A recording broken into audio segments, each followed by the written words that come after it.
conduct and warned that he was a potential target for Russian blackmail. Because you realize the timing of this makes a lot of people think that he wouldn't have been fired if the story had not come out in the media. Well, I think, first of all, let's look at the timeline. Sally Yates came here on the 26th of January. Then she informed the counsel's office that there were materials that were relevant to the situation. It wasn't until about 7 days later that they had access to those documents. After that time, they did what you should do, frankly, is an element of due process, reviewing the situation. They informed the president right away after they were informed of her giving us a heads up, and ultimately the president made the right decision. But I guess the question, or the point that I would put back on you is, somebody came over, gave us a heads up on a situation, told us there were materials. We were provided those materials 7 days later, reviewed those materials, underwent a process of reviewing the situation, and ultimately the president made a decision, and it was the right one. So I think that the process worked, frankly, when you think of the time in which we had the information to make the decision that the president made. Well, you're saying the president stands by that decision and he made the right decision, but why does he continue to defend Mike Flynn? Well, I don't think it's not a question of defending Mike Flynn or not. Hold on. It's a witch hunt, and he should seek immunity. Right. I think Mike Flynn is somebody who honorably served our country in uniform for over 30 years. And I think, as he's noted, Lieutenant General Flynn was asked for his resignation because he misled the vice president.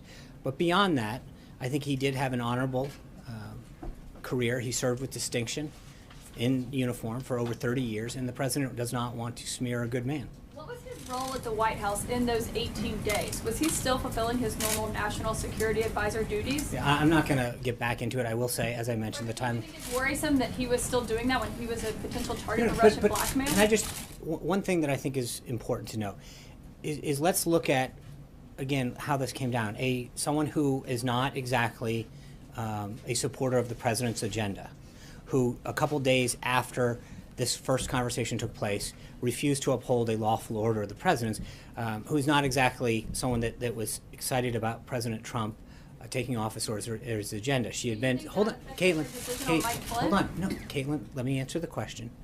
She had come here, given a heads up, told us there were materials, and at the same time we did what we should do. Just because someone comes in and gives you a heads up about something and says, I want to share some information, it doesn't mean that you immediately jump the gun and go take an action. I think if you flip this scenario and say, what if we had just dismissed somebody because a political opponent of the president had made an utterance, you would argue that it was pretty irrational to act in that manner. We did what we were supposed to do.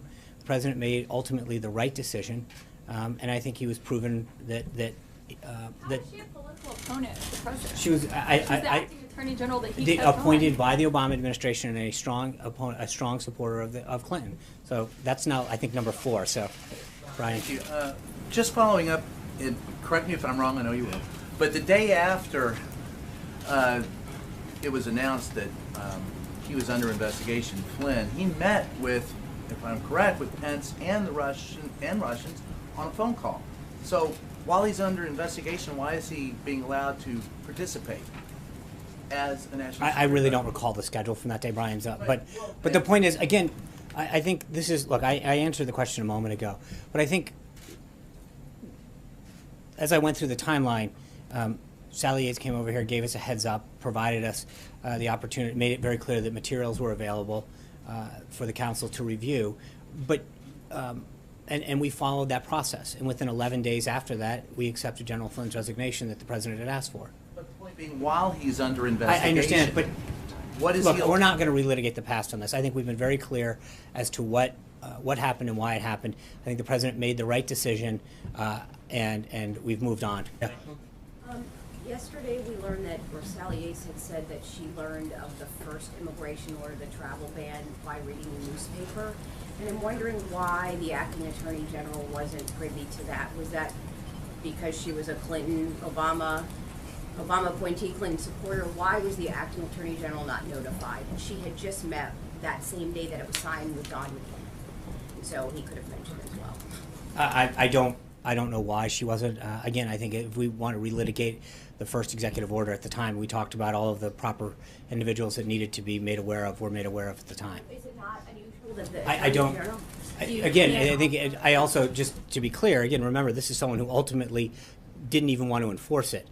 So to prove, I mean, to suggest that somehow. She wanted to enforce it until she knew. I understand that, but I think ultimately we were proven right about who needed to be in the loop on that, because she ultimately chose to disregard the president's lawful order. It was on purpose, though. Is what No, you're I didn't saying. say that. Please don't. I did not say that. What I'm saying is that we discussed at the time of the executive order being signed back in January the process by which that was followed. The appropriate people then were in the loop on that. Sarah. Yesterday in her testimony, Sally Yates said that she arranged for White House counsel to view the evidence against General Flynn at the DOJ, but she wasn't around to see if that happened. You said that that took place 7 days after her initial meeting. Was the evidence against Flynn relayed to the president at that time, or did the president learn about the allegations against Flynn through the media 18 days later? So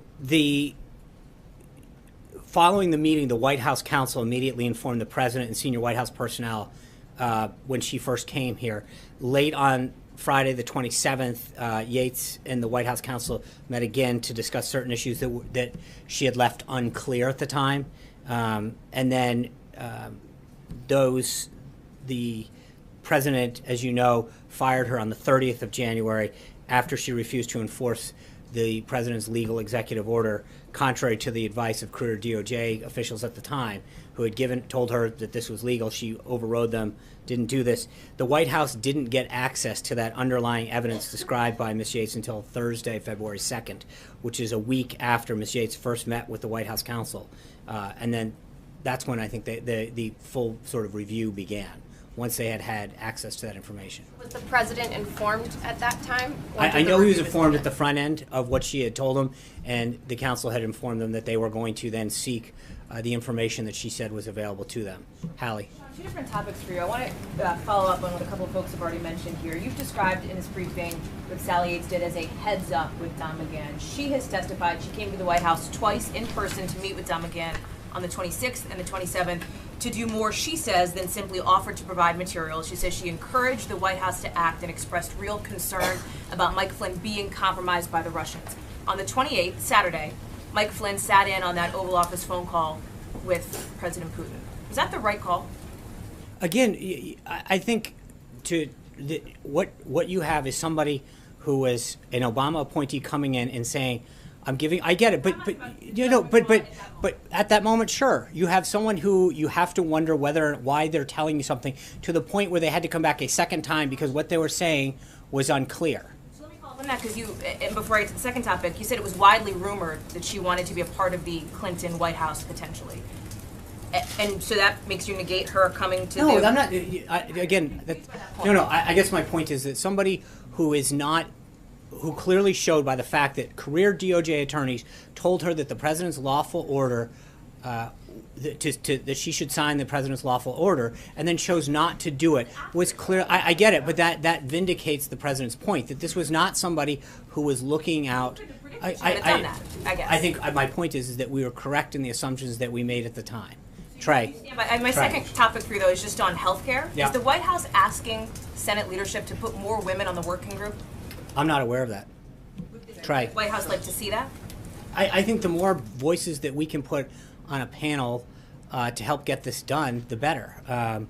So to the extent I'm not going to tell Leader McConnell, or the White House is not going to tell him how to conduct a panel, but at the same time, I think that any voices that can be constructive in getting a more patient-centric healthcare system put together, would be welcome. But that's not our call to make.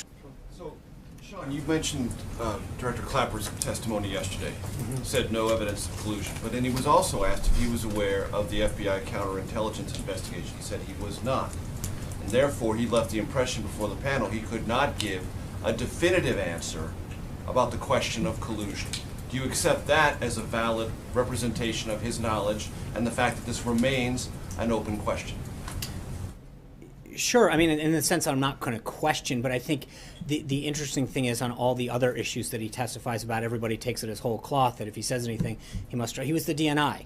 So when you guys want him to speak for the entire 17 agencies, you sort of assume that that's what he's doing. In this case, when he's been asked similar questions before, and said, well, I can't speak to this case. Generally speaking, I've seen nothing. the presumption is therefore he's got to be saying it. In this case, he's saying, I have not and continue to do not see anything that shows an effort of collusion. As the DNI, I would ask you the same question, which is at some point, given all that he was seen and all that he was given access to, when at some point are you guys going to accept this idea that there was no collusion?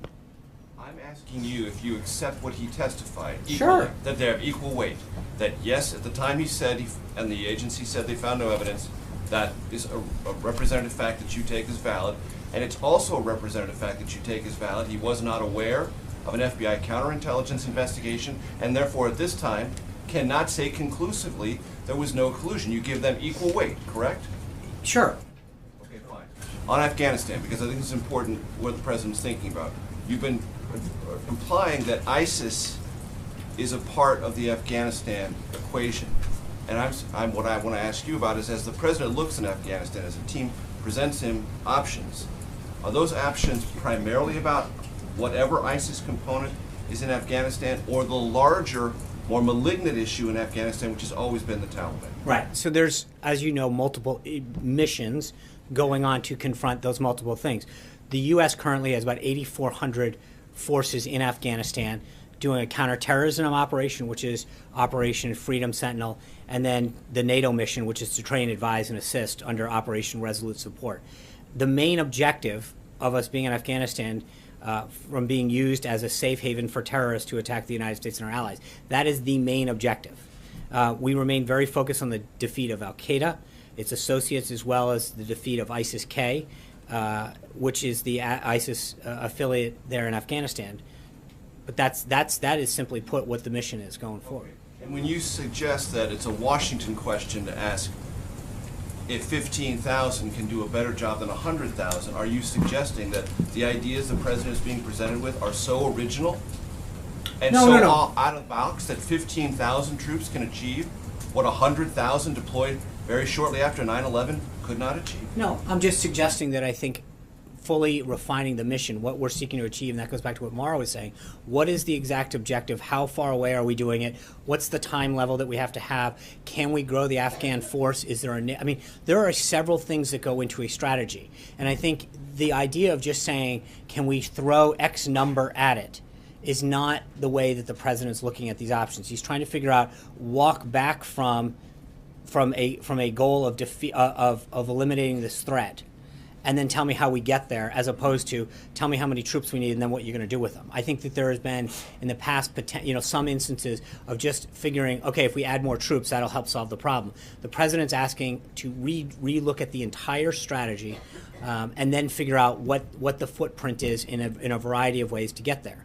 That is a different look at what the strategy is versus what it had been. And one last thing, you suggested that when Sally Yates refused to enforce the executive order, that vindicated the assumption you had that she might not have been a purely well-motivated government servant bringing over this evidence about Michael Flynn. On the other side of that, after Don McGahn looked at the evidence on February 2nd, was in fact Sally Yates' warning vindicated? I don't know. I don't know what Don saw, so I'm not privy to that. You told us that led to his firing, so it had to have some legitimacy, right? No, what led to his firing was that he had misled the vice president. But wasn't that information about Again, those I cannot get into, and I don't know, frankly, what was in those Should materials. the country not assume that she was vindicated by that review of the evidence? No, I don't think they should assume anything. I think facts should guide it, and the bottom line is the president fired him for misleading the vice president, and he was.